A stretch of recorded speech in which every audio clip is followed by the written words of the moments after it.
Hello dear friends, आप देख रहे हो आइल्स विद एके एंड मैं हूं आपकी दोस्त एंड होस्ट जसपिंदर कौर। तो माय डियर फ्रेंड्स, बहुत से स्टूडेंट्स ने मुझे कमेंट्स किए थे कमेंट सेक्शन में कि मैम जैसे आप स्पीकिंग पार्ट 1 की वीडियोस बनाते हो, क्यू कार्ड अपलोड करते हो, वैसे ही आप टास्क 1 टास्क 2 की एकेडमिक एंड जीटी की भी वीडियोस अपलोड किया करो। तो इसीलिए मैंने फिर जो है वो प्लान किया है। काफ़ी हेक्टिक शेड्यूल है तो डेली इतनी वीडियोस मैनेज करना पॉसिबल नहीं होता, बट वीकेंड पे हाँ मेरे पास टाइम होता है तो मैंने आज फिर टाइम निकाल के आपके लिए वीडियो बनाई है। इससे पहले भी मैंने लाइन ग्राफ एंड प्रोसेस के ऊपर वीडियो अपलोड की थी, जिसका लिंक मैं इस वीडियो के डिस्क्रिप्शन बॉक्स में आपको सेंड कर दूंगी, ठीक है। तो आप वो भी चेक कर सकते हो। अभी आज की जो वीडियो है इसमें मैं आपको बहुत ही डिटेल में एक्सप्लेन करूंगी कि हम फ्लो चार्ट को कैसे अप्रोच कर सकते हैं। जिन भी स्टूडेंट्स को कन्फ्यूज़न होती है तो आई होप आपके लिए ये वीडियो काफ़ी बेनिफिशियल होगी। पर वीडियो स्टार्ट करने से पहले मैं आपको कहना चाहूँगी कि अगर आप इस चैनल पे नए हो, फर्स्ट टाइम विज़िट किया है, तो इस चैनल को सब्सक्राइब ज़रूर कर लेना अगर आप चाहते हो कि जो भी मैं कंटेंट अपलोड करती हूँ आपको उसकी नोटिफिकेशन रिसीव हो जाए। तो चलिए फिर हम स्टार्ट करते हैं। हमारा जो फ्लो चार्ट है तो ये एक डायग्राम है, ठीक है। तो फ्लो चार्ट में आपको कुछ नहीं करना होता है ज़्यादा, आपके पास ईच एंड एवरी इंफॉर्मेशन पहले ही गिवन होती है, ठीक है। द ओनली थिंग इज़ कि आपको उनके जो मतलब एरोज़ होते हैं उन एरोज़ को देखना है, ठीक है। उसमें सिर्फ आपने सीक्वेंसर्स ऐड करने हैं। सीक्वेंसर्स मतलब कि पहली स्टेज ये होगी, सेकंड स्टेज ये है, ठीक है, आफ्टर दैट देन, ऐसे सीक्वेंसेस ऐड करके आपको अपनी जो वर्ड लिमिट है वो 150 से 170 तक करनी होती है। Okay, always keep in mind कि आपको वर्ड लिमिट मिनिमम इतनी तो अचीव करनी ही है। लाइन ग्राफ में, बार ग्राफ में, बाकी सभी में हो जाती है, बट स्टूडेंट्स कंप्लेन करते हैं कि हमारी जो है वो इसमें फ्लो चार्ट है या प्रोसेसेस नहीं हो पाती है। उसमें बेस्ट ऑप्शन यही है कि थोड़ा सा जो आपको मतलब कि लगता है इस स्टेज में ऐसा एक्स्ट्रा हो सकता है वो ऐड करो, साथ में आप इसके जो है वो सीक्वेंसर्स वो ऐड कर सकते हो, ठीक है। तो अभी हम देखते हैं हमारा जो आज का ये क्वेश्चन है ये क्या है। The process shows diamonds moving from mine to the retailer. तो ये एक प्रोसेस है किस तरीके से जो डायमंड्स हैं वो माइन से रिटेलर तक मूव होते हैं, ठीक है। तो उसमें कौन कौन से स्टेप्स जो हैं वो इन्वॉल्व हैं। तो जब भी आपको फ्लो चार्ट या फिर प्रोसेस दिया होता है तो उसमें आपको करना क्या है, इसमें इसका बेसिक जो रूल है, सबसे पहले तो जो प्रोसेस है एंड जो मैप होता है इसको हम पैसिव फॉर्म में लिखते हैं, ठीक है। तो इसमें हमारा जो टेंस यूज़ होगा वो प्रेजेंट टेंस होगा, ठीक है। वैसे अगर मैं बोलूँ कि प्रेजेंट टेंस में कि आई लाइक मैंगोज, है ना, तो मतलब क्या है, पता है कौन है, किसको पसंद है, मुझे पसंद है, क्या पसंद है, मैंगोज, है ना।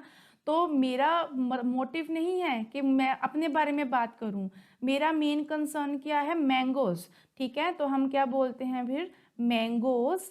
अब ये प्रेजेंट टेंस है, प्रेजेंट टेंस में हमारे पास अगर वर्ब है, सिंगुलर है तो एस और ईएस लगता है, अगर प्लूरल है तो उसमें एस और यस नहीं लगता। बट उसकी जब पैसिव फॉर्म बनाते हैं तो सब्जेक्ट के अकॉर्डिंगली हम इज या फिर आर लगाते हैं। यहाँ पे मैंगोज है तो हम क्या लगाएंगे, फिर आर।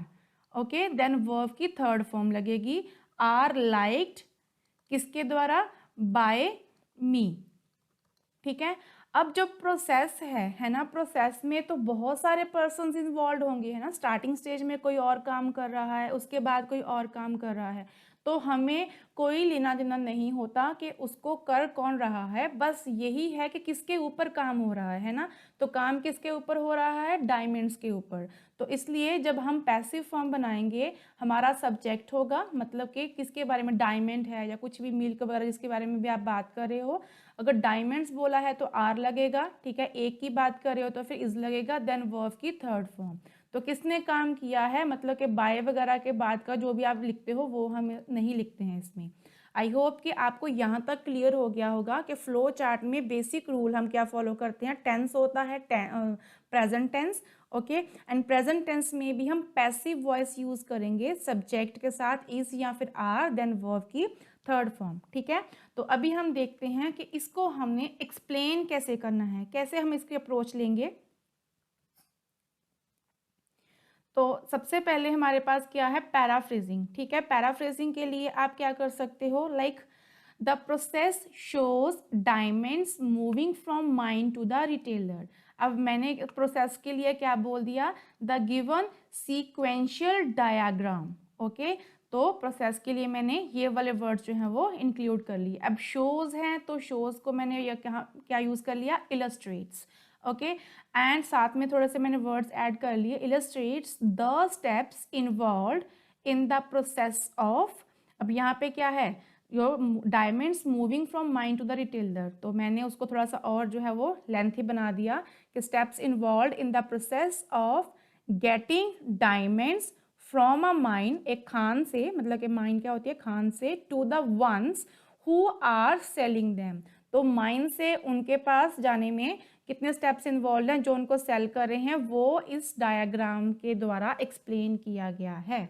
ओके, तो ये हो गया हमारा पैराफ्रेजिंग। अब कुछ स्टूडेंट्स बोलते हैं भी हमारे तो जो मैप हो गया या फिर मैन मेड प्रोसेस वगैरह होती है, इसमें ओवरव्यू नहीं देना होता। अरे क्यों नहीं देना होता भी, ओवरव्यू का मतलब होता है कि आपको उसमें ओवरऑल क्या समझ में आया है। ठीक है, तो आप इसमें ओवरव्यू दे सकते हो कि ये जो प्रोसेस है इसमें इतने स्टेप्स इन्वॉल्व हैं, अगर तो थोड़े कम स्टेप्स हैं। ठीक है, अगर बहुत ज़्यादा स्टेप्स हैं तो उसको आप जो है वो कैटेगराइज कर सकते हो। अब इस केस में हमने क्या लिया है, जब भी आप ओवरव्यू दोगे तो उसको आप स्टार्ट करोगे ओवरऑल वर्ड से, उसके बाद हमेशा हम क्या डालते हैं, कॉमा लगाते हैं। ठीक है, it is clear that the mind rough diamonds, तो जो माइंड में से रफ डायमंड्स हैं आर, देखो मैंने क्या बोला था, पैसिव फॉर्म होगी। ओके, तो पैसिव फॉर्म में डायमंड्स हैं, प्लूरल हैं, इसलिए हमने यहाँ पे क्या लगा दिया, आर लगाया। Diamonds are categorised, third form लग गई कैटेगरी की, categorised according to their quality, क्योंकि यहाँ पे क्या है, पहले तो वो जो डायमंड्स एक्सट्रैक्ट होते हैं फिर उनको स्टोर किया जाता है, इसके बाद 2 स्टेप्स हैं, तो मैंने फिर ओवरव्यू में उन्हीं स्टेप्स को मेंशन कर दिया कि categorised according to their quality, तो वो अपनी क्वालिटी के अकॉर्डिंगली उनको कैटेगराइज किया जाता है। Low grade diamonds are passed through the, again are passed through the less number of stages, तो जो लो ग्रेड डायमंड्स हैं यहाँ पे देखो नंबर ऑफ स्टेप्स कम हैं, and as compare to the high quality diamonds, तो जो high grade and high quality diamonds हैं इसमें बहुत सारे स्टेप्स इन्वॉल्व हैं, तो मैंने सिंपली इसमें क्या कर दिया कि जो लो ग्रेड डायमंड्स हैं उनमें कम स्टेप्स इन्वॉल्व हैं as compare to high grade diamonds. ठीक है, तो ये मेरे पास क्या था, ओवरव्यू, ओवरऑल था। तो अगर आपके पास बहुत ही कम स्टेजेस हैं तो आप वहाँ पे काउंटिंग लिख सकते हो कि लाइक इसमें 7 to 8 स्टेप्स इन्वॉल्व हैं, फिर आप उसका स्टार्टिंग स्टेप मेंशन कर सकते हो एंड उसका जो एंडिंग स्टेप है वो मेंशन कर सकते हो। ठीक है, तो चलिए अभी हम देखते हैं इसमें हम मेंशन कैसे करेंगे। अब जो हमारा ये वाला पोर्शन है इसको मैं एक बॉडी पैराग्राफ में मेंशन कर दूंगी, और जो दूसरे वाला है हाई ग्रेड वाला है इसको मैं सेकंड बॉडी पैराग्राफ में एक्सप्लेन करूंगी। ठीक है, तो चलिए हम स्टार्ट करते हैं फिर। तो सबसे पहले जो हमारे मेजर डिटेल्स हैं जिसको हम बॉडी पैराग्राफ में बोलते हैं मेजर डिटेल्स। ओके, तो इसको हम कैसे स्टार्ट करेंगे, टू बिगिन विद से। ठीक है, टू बिगिन विद से आप बोल सकते हो, या फिर इट इज़ अपेरेंट दैट, ऐसे करके आप स्टार्ट कर सकते हो। The diamonds are mined in their rough form following which, सबसे पहले क्या है कि जो डायमंड्स हैं वो रफ फॉर्म से माइंड किए जाते हैं एंड देन स्टोर किए जाते हैं, तो इसको कैसे लिखा है there. So to begin with, the diamonds are mined in their rough form, following which they are stored and then sorted into 2 different grades, namely low grade and the high grade. तो मैंने यहाँ तक जो है वो इसको explain कर दिया कि पहले माइंड होते हैं फिर स्टोर होते हैं, उसके बाद इनको जो है वो 2 कैटेगरीज में डिवाइड कर दिया जाता है। तो अब जो है वो ये वाली कैटेगरी है उसको हम एक्सप्लेन करेंगे। ठीक है, तो क्या होगा कि low graded rough diamonds are set aside for industrial purposes, क्योंकि देखो जो लो ग्रेड हैं इनको कहाँ पे सेंड किया जाता है, यहाँ पे इंडस्ट्रियल यूजेस के लिए यूज़ किया जाता है। उसके बाद इसकी कटिंग होती है, शेपिंग होती है, फिर इसकी हार्डनेस चेक होती है एंड देन प्राइस डिसाइड होता है एंड फिर ये रिटेलर्स को सेंड किया जाता है। तो इसको हम कैसे लिखेंगे कि low graded diamonds are set aside for industrial purposes after which they are cut and shaped. तो उसके बाद ये कट किए जाते हैं एंड उनकी शेप दी जाती है। देन ये जो सीक्वेंसर्स हैं ये ही आपके इम्पॉर्टेंट रोल प्ले करते हैं हर स्टेज को एक्सप्लेन करने के लिए। तो in the following stage, after that, afterwards, आप ऐसे जो इसमें वर्ड्स हैं वो यूज़ कर सकते हो। Then assessed for their level of hardness, तो फिर इनको असेस किया जाता है इनकी हार्डनेस का लेवल चेक करने के लिए। एंड लास्ट में क्या आ गया फिर, the final step before being sent to the retailer is the pricing. तो लास्ट स्टेप क्या है रिटेलर को सेंड करने से पहले, इनका प्राइसिंग। यहाँ पे जो ये मैंने स्ट्रक्चर यूज़ किया है ये क्या है, कॉम्प्लेक्स स्ट्रक्चर है। ठीक है, मैं आपको नेक्स्ट इसकी जो एग्जांपल करवाऊंगी फ्लो चार्ट या फिर मैन मेड प्रोसेस की, उसमें बताऊंगी कि हम इसमें भी कैसे जो है वो कॉम्प्लेक्स स्ट्रक्चर्स हैं यूज़ कर सकते हैं। तो ये हमारा हो गया लो ग्रेड का। अभी हम नेक्स्ट बॉडी पैराग्राफ है उसमें कवर करेंगे जो बाकी की डिटेल्स हैं। अब बाकी की हमारे पास कौन सी बची हैं भी, हाई ग्रेड डायमंड्स। ओके, तो हाई ग्रेड में क्या होता है, सबसे पहले तो ये कॉस्मिक यूजेस के लिए सेंड होते हैं, फिर इनकी प्राइसिंग होती है, उसके बाद ये कंप्यूटर के द्वारा इनको एनालाइज किया जाता है ताकि बेस्ट कट इनको दिया जा सके। उसके बाद या तो ये बाय हैंड कट होते हैं या फिर क्या है बाय मशीन कट होता है। ठीक है, तो उसके बाद दोनों तरह से जैसे भी कट होता है इनकी पॉलिशिंग होती है, पॉलिशिंग के बाद इनकी रेटिंग होती है। ओके, अगर तो उनकी जो रेटिंग है वो हाई है तब तो सीधा ये रिटेलर को सेंड कर दिए जाते हैं। अगर इनकी रेटिंग कम है तो अगेन इनको पॉलिशिंग के लिए भेजा जाता है, फिर उसके बाद इनकी रेटिंग जो है वो डिसाइड होती है। तो इसको हमने कैसे रिप्रेजेंट किया है, तो जब भी आप BP2 स्टार्ट करते हो आप उसके लिए ऐसे यूज़ कर सकते हो कि moving towards the remaining details the high grade diamonds are sent to the cosmic users. ठीक है, तो ये कॉस्मिक यूजर्स को सेंड किए जाते हैं where their prices are determined and analysed digitally by the computer. तो जहाँ पे इनकी प्राइसेस जो हैं वो डिसाइड की जाती हैं एंड फर्दर ये डिजिटली एनालाइज, इनको चेक किया जाता है कंप्यूटर के द्वारा for the most effective cut. ठीक है, जो सबसे इफ़ेक्टिव जो बेस्ट कट है उनके लिए एनालाइज किया जाता है। देन आफ्टर एनालाइजिंग, तो एनालाइजिंग के बाद ये भी हमारा क्या है, कॉम्प्लेक्स स्ट्रक्चर है। ठीक है, सो दे लगा सकते हो या फिर these pieces these diamonds are either cut by hand और बाय मशीन। तो ये डायमंड या तो बाय हैंड कट किए जाते हैं या फिर बाय मशीन कट किए जाते हैं before polishing. So the polished diamonds are then, तो जो मैंने सीक्वेंसर यहाँ पे लगाया है आप इधर भी लगा सकते हो, स्टार्टिंग में देन लगा लिया या फिर आफ्टरवर्ड्स लगा लिया, इट्स अप टू यू। बहुत सारे सीक्वेंसर्स होते हैं जो आप यूज़ कर सकते हो।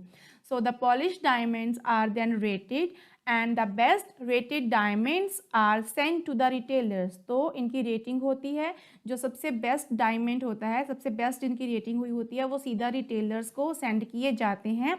वाइल, तो मतलब कि मुझे यहाँ पे वापस आना है। ठीक है, तो इसलिए मैंने यहाँ पे क्या है फिर वाइल यूज़ कर लिया, या हाउएवर भी यूज़ कर सकते हो, वेयर एज भी यूज़ कर सकते हो। Whereas the diamonds with low ratings, तो जो डायमंड्स हैं जिनकी रेटिंग कम है are sent again for polishing to increase their rating for cell.